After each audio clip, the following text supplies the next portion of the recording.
everybody, I'm Mango Thunderslice, and today's video is TIP. Deep State Swamp Creatures Reveal Plan to Destabilize USA.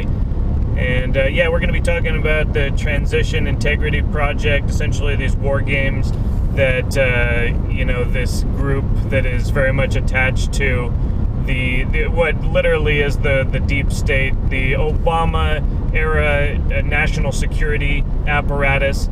These people who really transformed the war machine into this humanitarian makeover, right? We're just, taking over the entire world because we're trying to help them, right?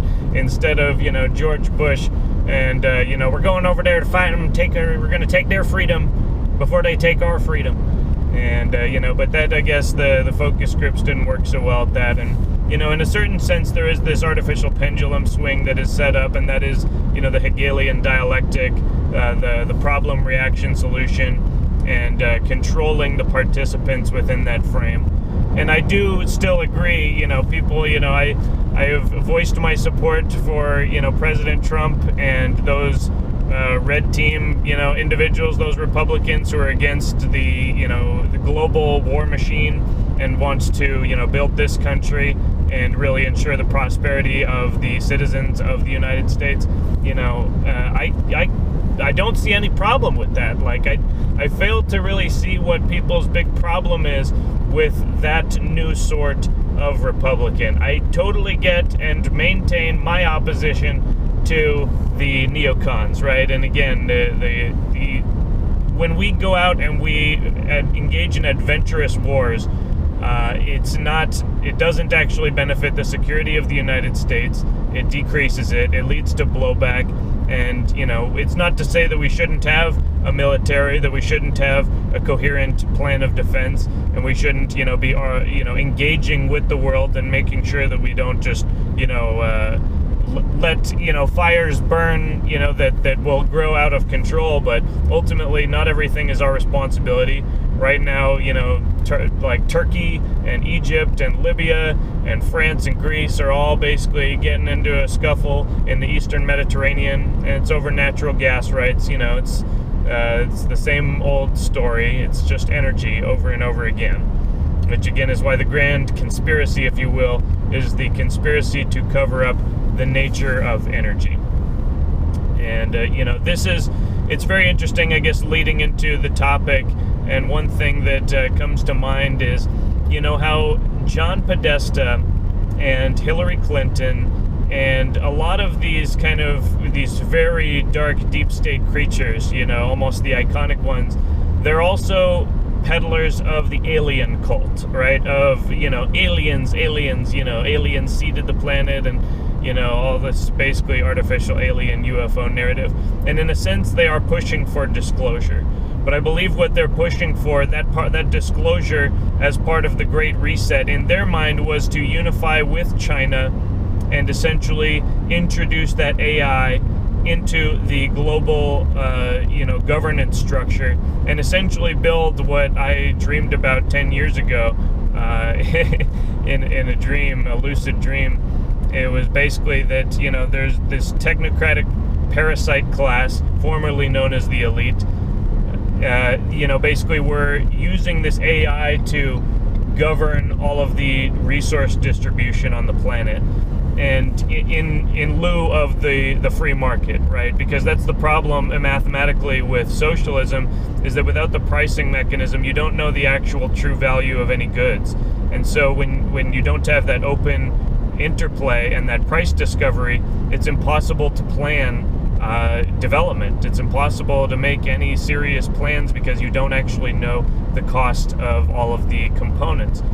And so what in this dream that I had was that they were using the AI to make up for their command and control, failures, that they were using the AI to sort of replace the free market price discovery mechanism, but it was imperfect, and it was still being guided by the imperatives and prerogatives of the, parasite class that was directing it. And ultimately, it was planning all of their actions, politically, economically, and it was almost like their magic 8-ball, ask the AI, whatever, we should do whatever the AI tells us. And so it's like, in that sense, the AI is already in control, in the sense that we have people who are willing to be slaves for the sake of comfort and just want to, sit in a fluffier cage. Then, it's very easy for an advanced mechanistic intelligence to take advantage of, the boobus Americanist type person who just, enjoys their comfort and doesn't really place any value or meaning on freedom, liberty, and the animating contest of pursuing it, as one of the founding fathers, I believe, said, to paraphrase. And essentially, John Podesta who was cast as Joe Biden within these war games. And they had the Republican side playing as Trump, basically the never-Trumper neocon, basically Bill Kristol, Michael Chertoff, just the worst of the worst. It's so funny how they're trying to do this facetious play of trying to peel military support away from Trump by saying that he called some soldiers losers, and, look at all these Republicans and soldiers and people in the military who are against him. And it's like, yeah, do you realize how much of the Pentagon and all the associated contractors is just pure pork and grift at this point, that there's now a multi-$100 billion industry that is basically just on the government teat constantly, and these contractors that are basically getting paid inordinately to supply all of these adventurous wars. And meanwhile, we're on the hook for all of it, at least in theory. But ultimately there is such a thing as, debt consolidation. There is such a thing as, writing off of non-performing assets and liabilities and whatnot. There is very much a reset coming, again, one way or the other. There is very much a revolution underway, one way or another. A political revolution, underway by the socialists, or so they think, and a spiritual revolution on the part of the rest of humanity, who are being falsely cast as right-wing. But again, as one of our longtime subscribers pointed out on the Body of Light Armor of God video, that there's lots of people who are who were and have been and who still consider themselves to be on the left, to be liberals, who really just can see straight through this whole Biden charade, and it's just not working for them. And so yes, they have their normal crew of brainwashed sycophants who will accept of the media narrative without question, but the middle of the country, really they're really losing here. And again, their plan really isn't victory. Their plan is destabilization. And I think it's important to recognize that, because it makes the lens a lot clearer. And so it should change our tactical outlook as well, that yes, there will be conflict incoming, but we have to be very vigilant to minimize and de-escalate as much as things are escalating, right? We have to maintain that maturity in the face of just complete insanity, screaming and spitting at you. And, now it's like, on that note, the entire police command of the Rochester Police Department in New York resigned, I guess, yesterday. And I think that was after an incident last year as well, where half the police force resigned already. And it's very, very stark. It's very clear, the choice that is being presented. And it's funny how, again, the Democrats are trying to just hand wave away all of this law and order posturing, but it very much matters, and it doesn't matter what a person's IQ is. Everybody understands, safety and danger, and when they see people in their streets, in their suburbs, basically shining lights at their house and, blaring into a megaphone, and, there's this whole, it really is like this militant cult, right? They call themselves anti-fascist, but they are basically entirely fascist in their mindset. And they don't have the light of God within them. They just have lead. They have darkness. They have that black cube, which again is also a symbol of the sort of the microchip and the artificial intelligence, the black cube. And in a sense, the false god that they worship, for hundreds of thousands of years, almost is an artificial intelligence. And, in a sense, God is a sort of artificial intelligence, except minus the artificial. It is just the natural, organic intelligence of the universe, and it does have a singular point. It does have a basically, personification, and, who knows what the actual true meaning of the stories in the scriptures and the Bible, really mean in the end through so many translations. But it's very clear looking at all of the records, the ancient records of the human race, that basically we have a divine lineage, and we didn't come up from apes, but there was a descent of intelligence, and there was this world that almost came into being preformed, at least in the time period that we are assuming is the rise of the human race, the last 10 to 12,000 years. But, we don't necessarily have to chalk everything up to aliens if we accept of a longer timeline of human existence on this planet, and understand that if aliens exist, they're probably humanoid. They're us and we are them. So it's like, it's meaningless to worship aliens. You would be better off just worshiping the fount of creation within your own soul, and within the soul of the planet and the universe and the sun, because it's all just a fractal pattern of the mind of God. And so, again, rambling, but this is all core to the paradigmatic shift that is happening. It's a phase change. Humanity is, the people who are moving into sixth world, it is literally like moving from ice to water to steam. You become more dynamic. You are able to engage with your environment exponentially greater than you were previously. And so this is really the fact that, so they did these war games of what would happen in different election scenarios, right? Clear Trump victory, kind of sort of contested, and down the middle, clear Biden victory. And it's just interesting because it was almost like on the face it was a threat. The only one of their scenarios that didn't, not result in street violence and riots in the street was a clear Biden victory, where Trump just basically, peacefully leaves office, and then everybody lived happily ever after, and there was never anything bad that happened again, right? For those silly children who believe what the media tells them. But, and again, like their operating decision making, is fallacious on the surface, right? They don't have anybody who can actually successfully model what Trump himself would do, and so they have all these never Trump or deep state Republicans. And basically, in the situation of a clear Trump victory, John Podesta playing Joe Biden, he did was basically refuse to concede, as Hillary Clinton, recently urged, and he basically told the Democratic governor states that were contested, like Wisconsin and Michigan, all the states that were contested that have Democratic governors, he was going to tell them to send a different set of electors to the Electoral College than the ones that were actually elected. And, basically he also called essentially the governors of California and Oregon and Washington, and had them threaten to secede from the United States unless essentially a number of demands were met.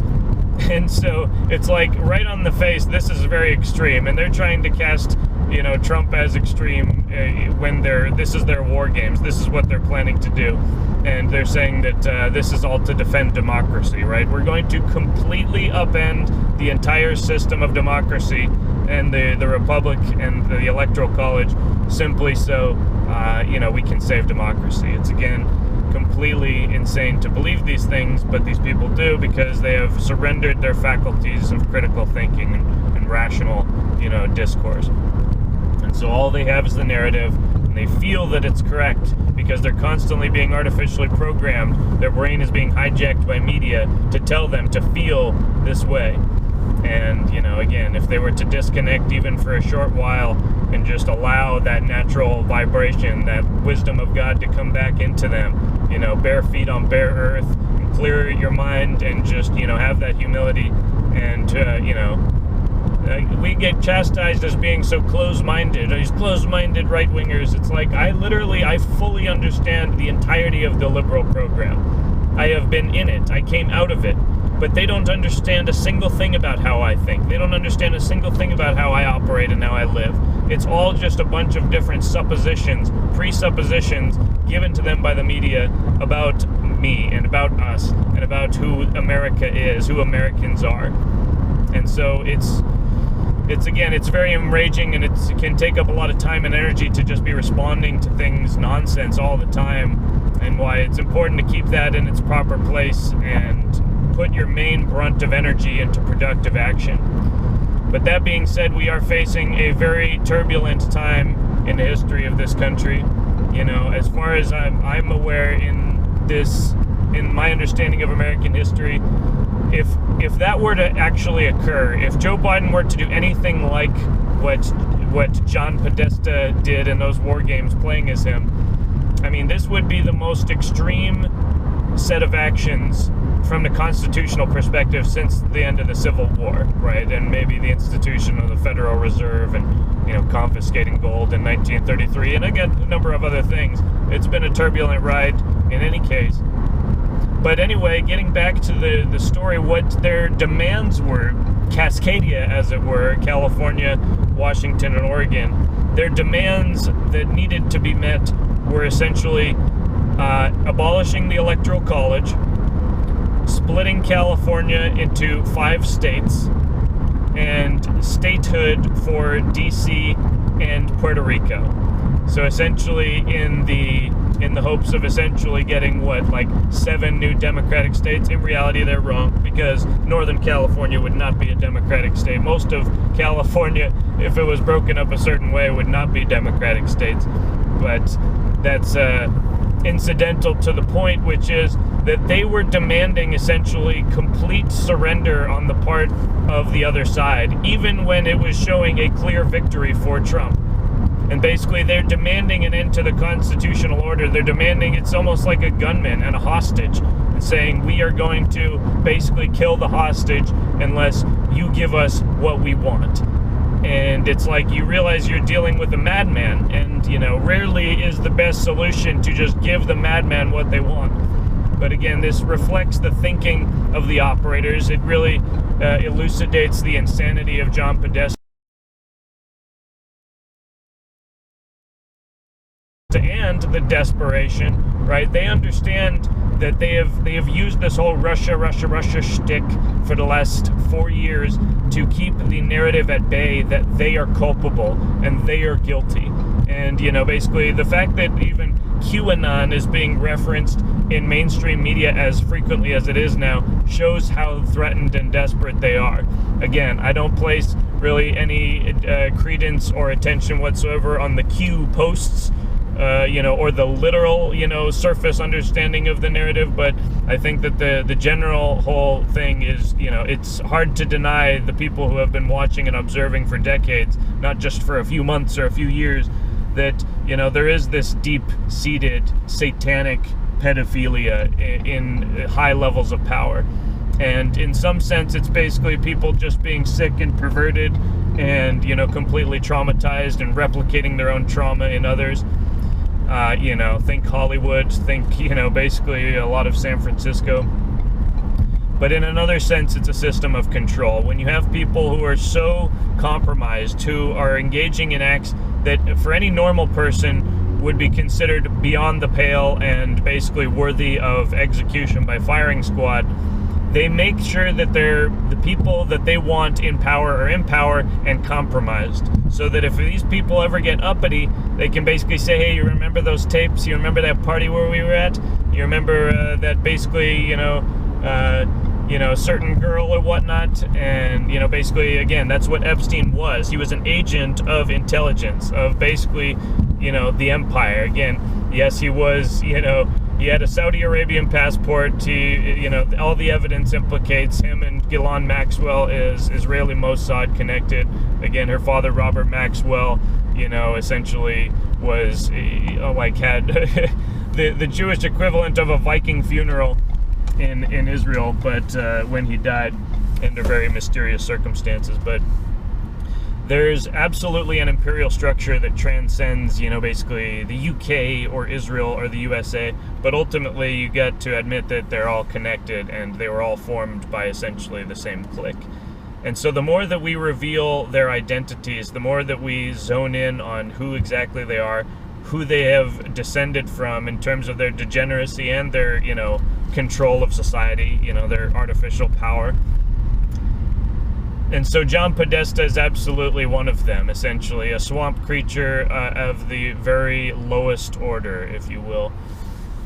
And the fact that they are trying to basically destabilize the country and say that Trump is being extreme, if there's no indication that Trump lost, why should he concede? It's an absurd narrative that they're demanding on the outset. And again, even just people who I know who are still liberal, they can't understand what is happening. Because, again, in my view, they have failed to adapt their worldview to new information and the paradigm shift that is underway. And that it's not all the same as it was. It's not the same left versus right as it was. Basically the parties undergo shifts over time. And if we can basically make sure that the red team doesn't give in to hyper-moralization, which, makes them susceptible to, the Zionist wars, and then we can work with this. Again, I don't have any problem with pro-life attitude. I don't have any problem with low taxes and pro-growth. I don't have any problem with reducing regulations. I don't understand why anybody would who is of a rational mindset. But on the other side, literally, what is there? There's all the wars. It's all the worst people on the red team and the blue team.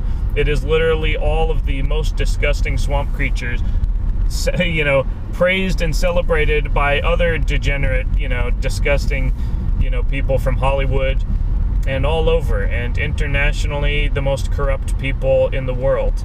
And yet, again, they cast everything on Trump. They project everything at Trump as if he's basically all these disgusting, evil things.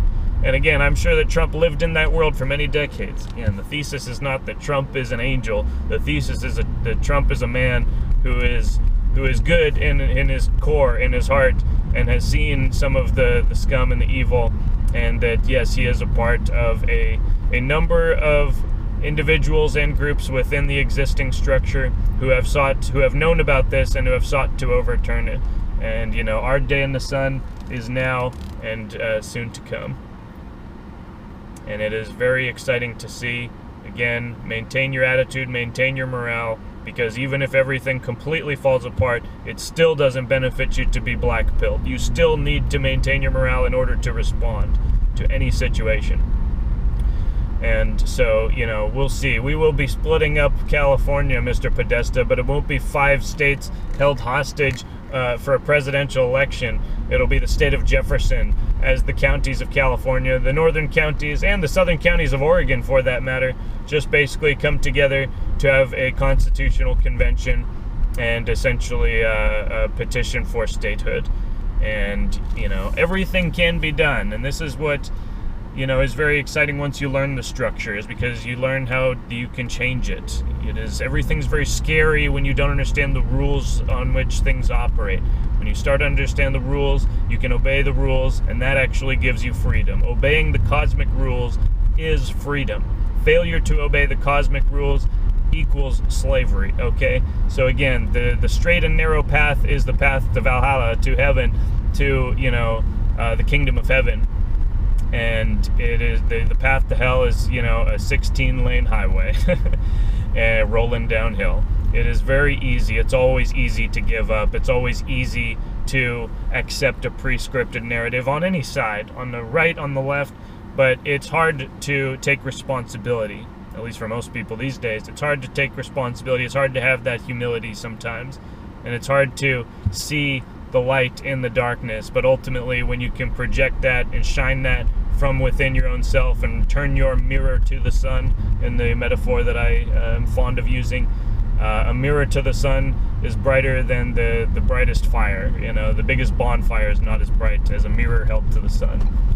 And even in darkness, if you can take that fire and you can take that shine, you know, and you can just and hold it and command it, then you know, again, so the swamp creatures and the demons will scatter and flee. They always do. I've seen it time and time again, from the smallest scale to the largest. And so that's what I have to say today. Just keep an eye out and maintain vigilance. I'm going to be talking a little bit more about the militia, the history of the militia in this country, and why, you know, really it's time for the militia to return. And if they want to basically try and seize the country and have the military remove the duly elected president, well, they're going to face the Second Amendment Continental Army, my friend, and it's going to be a dicey situation. It's not going to go well for them. So anyway, that's my video today. Talk to you guys soon. Peace.